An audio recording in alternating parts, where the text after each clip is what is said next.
Track 20. Their holidays start at the beginning of July. Listen again. Their holidays start at the beginning of July. Track 21.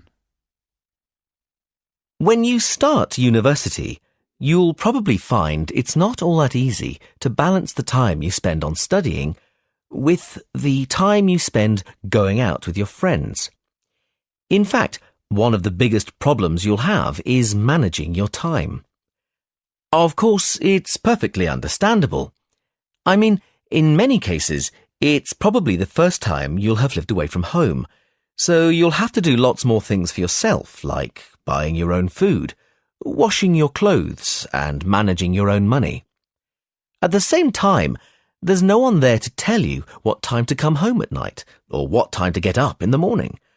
On top of that, at university, you won't have as many hours of class as you did at school, and your tutors will expect you to study on your own a lot more. So you might feel you've got a lot of free time on your hands. So how do you deal with it? Well, to be honest, I don't think there's an easy answer, but I think it helps to go to all your classes, however tired you are. Print a copy of your timetable and put it on the wall in your bedroom. Actually, your university might even have a system for alerting you on your mobile when your lectures are. Apart from that, you could try not going out during the week and keeping your social life for the weekend. I'm not sure that's very easy, though. One thing I will say, though, is that at the end of the year, after your exams, you can really relax. Track 22. I started this new job a couple of weeks ago, and I'm having a lot of trouble with my work-life balance. In my last job, we had fixed hours. We had to be at the office at 9 on the dot, and we always finished at exactly 5. Any work we hadn't finished, we could just leave for the next day. But this new job's very different. I mean, in this job, we can come into the office any time between 8 and 10 in the morning. Then we can choose whether to have a lunch break or not. Then it gets a bit complicated. If we have a lunch break, we can leave between 4 and 6.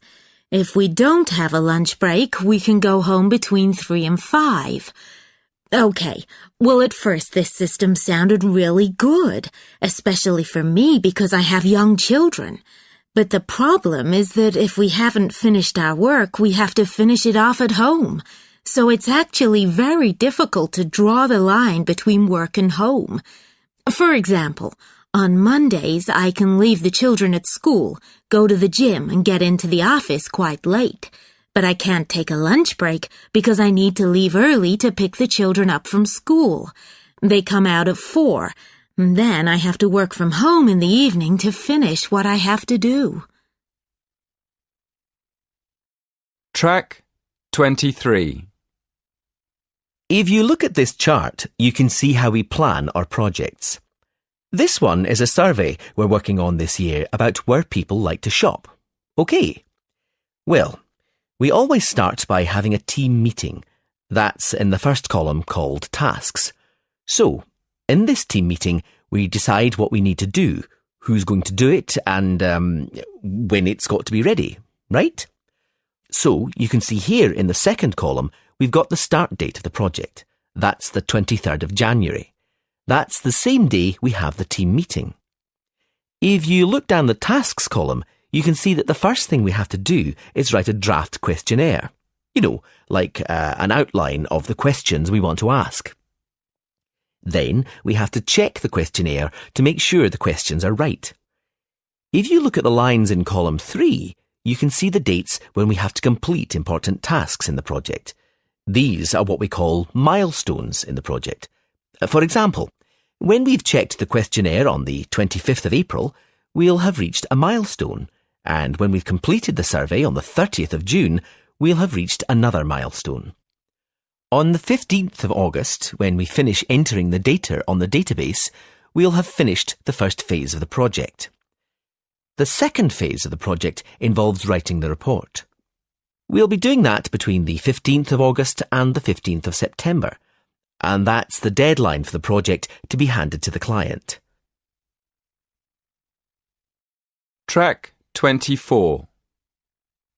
Section 2. You will hear a human resources manager talking about her company's work-life balance policy.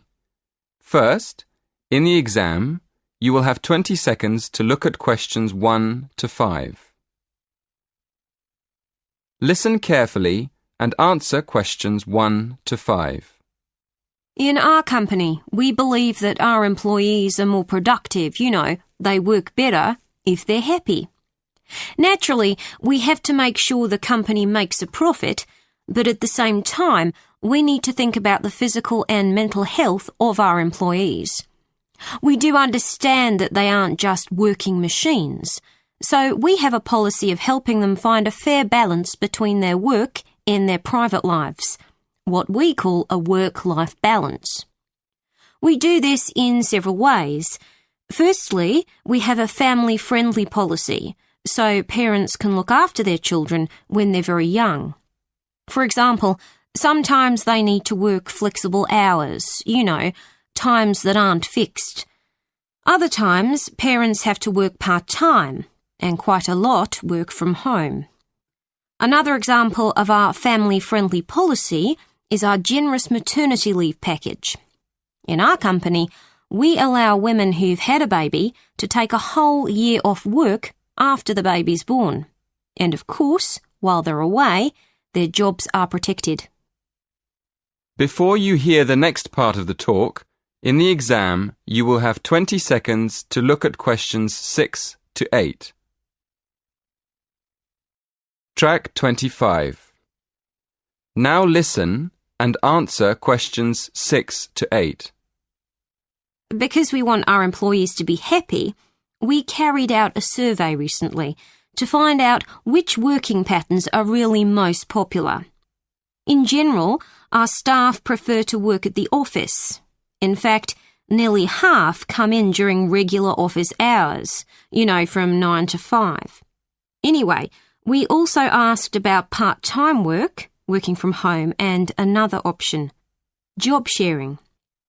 Job sharing is a kind of part-time work where two people share the responsibilities for one full-time job. Anyway, we found that only 5% of our staff wanted to share a job, so it's not very popular on the whole. But when it comes to working part-time, we were surprised to find that 27% of our employees would actually prefer it. That's a very high number, really, over a quarter of the staff. And then it was interesting to see that quite a lot of our staff, 20% in fact, would like to work from home. Before you hear the rest of the talk, in the exam you will have 20 seconds to look at questions 9 and 10. Track 26. Listen carefully and answer questions 9 and 10.